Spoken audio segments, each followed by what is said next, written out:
2.5. Nick, you buying the Cowboys as road favorites? No, I'm not, and it's not because I'm super high on Philly. Philly's pulled one out of the fire in back-to-back weeks against back-to-back bad teams. I give Carson Wentz and the Eagles credit for not folding in those situations, but it's not like they all of a sudden look like they've gotten it right. And I understand the Cowboys just played their best and most complete game of the season, but this is a drastic overreaction to the Cowboys for once all year, looking at their best, looking the way a lot of people thought they could throughout the season.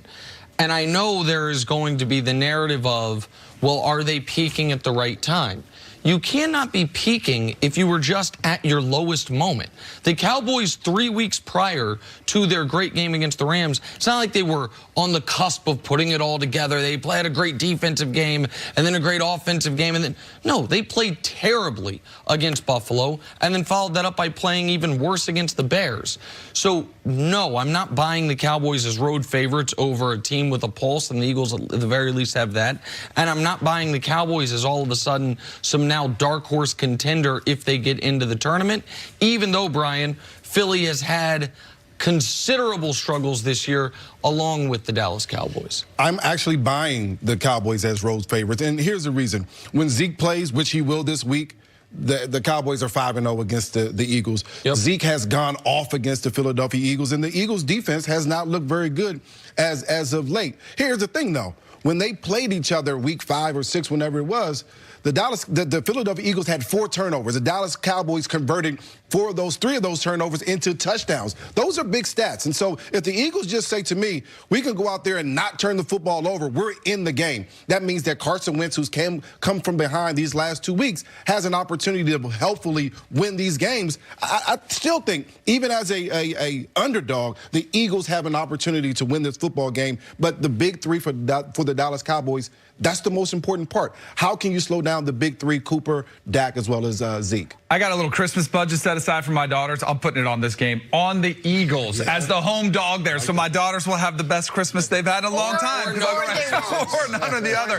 I think everyone, I think you hit a nail on the head. I think people are buying into, hey, the Cowboys have figured out. I think they might have, but I need to see a bigger body of work than one game where they kind of capture all this magic. And it was great. It was awesome. But I need to see this. Those 3 games, that 3-game skid, I need to see. By the way, 2 of which were on the road in nasty conditions where it looked like, oh, this is a team from Dallas where it's typically warmer, or they can play in a nice controlled environment, as opposed to them having to go on the road.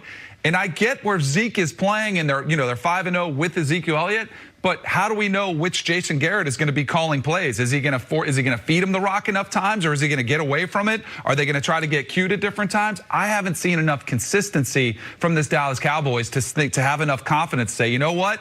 They can lay 2.5 points, go on the road, and do it in Philly with a playoff type of atmosphere. I can't buy into that just yet. Nick, what's on the line for this game? The Cowboys can clinch with a win, right? Cowboys clinch the division if they win this football game. The Eagles, if they win this game, they don't clinch, but they're in obviously dominating position if they win the game. So, I mean, the winner of this game, if the Cowboys win it, 100% they win the division. If the Eagles win it, I'd say it's close to 90% they win the division. We talk so much on this show about trust. Who do you trust more? And it's hard to trust either of these teams because of the inconsistent season both teams have had all season. But who do you trust more coming in? The team that showed you they can do it last week, or the team that... I don't trust either of these teams. Philly's at home. Yeah. Philly's, and I understand home field in the NFL this year hasn't meant as much as it has in years past, particularly on the gambling side of things. I get that part of it. But I also think that we say Dallas finally put it all together. Okay. In the game they put it all together, they botched the coin toss and the opening kickoff. So, like, they did put it all together eventually after they screwed up the 2 easiest parts of the game. Out of bounds. I mean, you botched the coin toss. The New York and Al Riveron parachute in to save you, even though Dak screwed that up. That was not the official's fault. And then your new kicker kicks it out of bounds. There has not been at any level of consistency from Dallas this year, except for the fact that in the first 3 weeks of the year against horrible teams, they looked great. And I do wonder if how great the passing attack looked those first few weeks, Brian, tricked either Kellen Moore or the team as a whole into thinking they were something that they weren't, which is not a run-oriented, Ezekiel Elliott-centric team. Instead, Zeke being one of Dak's weapons, which is the way they treated the next 2 months of football, which I think led to a lot of their mediocrity. Well, that's a concern I have for the Philadelphia Eagles. They may have been confused about whether they were going to be a passing team or a running team, but last week they understood exactly who they were going to be. They had Zeke going as well as Tony Pollard. Yep. Both of those guys had over 100 rushing yards. And the other concern is the Philadelphia Eagles defense. They got 37 points put up on them by the Miami Dolphins, 17 points by the Giants, and 27 points by a rookie quarterback in Dwayne Haskins, who everybody has taken advantage of. And so now I'm saying, here comes Amari Cooper, here comes Dak, here comes Zeke, here comes Tony Pollard. They're going to try to run the ball down their throat. And this is what they're saying if you're Kellen Moore. We're going to run the ball until they stop it. When they stop it, now we have the ability to pass over the top with Dak finding Amari Cooper, who the DBs for the Philadelphia Eagles have not been able to stop receivers. They haven't been able to tackle very well. Michael Gallup going over top. Those are big-time things for the Eagles, and defensively, they have not been very good. I think we're given, obviously, I think there's going to be an overreaction to what the Cowboys done. And I think what the Eagles have done, and I know they're against bad teams, but we're talking about career-defining moments for Carson Wentz, coming back from 17-3, and I know it's the Giants. I know it's not very impressive. A career, a game-winning drive against the Redskins, and I know it's the Redskins, but those types of moments can build up confidence in teammates, in him, in his own, in himself, that can resonate and that they can carry over some momentum too into this game, where maybe they start playing better from the time the kickoff as opposed to waking up at halftime.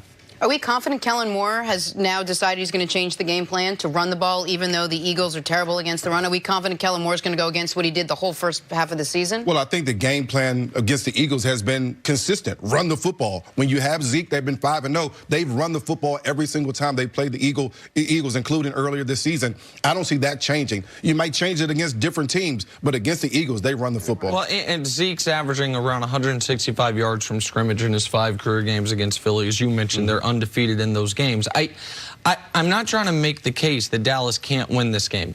I'm trying to make the case they are the same team today they were last Tuesday. And last Tuesday, they were a flawed, underachieving team because they all of a sudden put it all together for a week against a different flawed, underachieving team in the loss. The Rams this past week, are where the Cowboys are right now.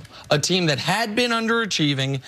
For the Rams, it was 2 games. For Dallas, it was 1. Played 2 really good games. It's like, oh, are the Rams back? Could the Rams be dangerous? No, actually, they're not even going to make the postseason, and next year they're in real trouble. Dallas, after everyone being down on them, they do it for 1 week. It's like, oh, Cowboys, nobody wants to face them in the first round of the playoffs. Everybody wants to face them in the first round. And to your point, they interviewed Jared Goff before the game on Sunday, and he said, yeah, look, we had adversity, but we figured it out. Yeah. We came out the other end. And then you got punched in the mouth. Exactly. And listen, the Eagles, by the way, are in a similar boat, which is why the Cowboys can obviously win this game. But these teams are who they have shown us they are. There is not some midseason transfer coming. There's not some player coming off injury that's going to save the day. They're average football teams. Can I make a public apology right here to Carson Wentz? Because we did his highlight, the throw that he whizzed past to Miles Sanders in the back of the end zone. I kind of downplayed it. I went back and watched it last night. That throw was insane. I did not give him enough credit, so I apologize, Carson Wentz. And if you notice when he was scrambling, he kind of looked off the defense a little bit back towards the middle.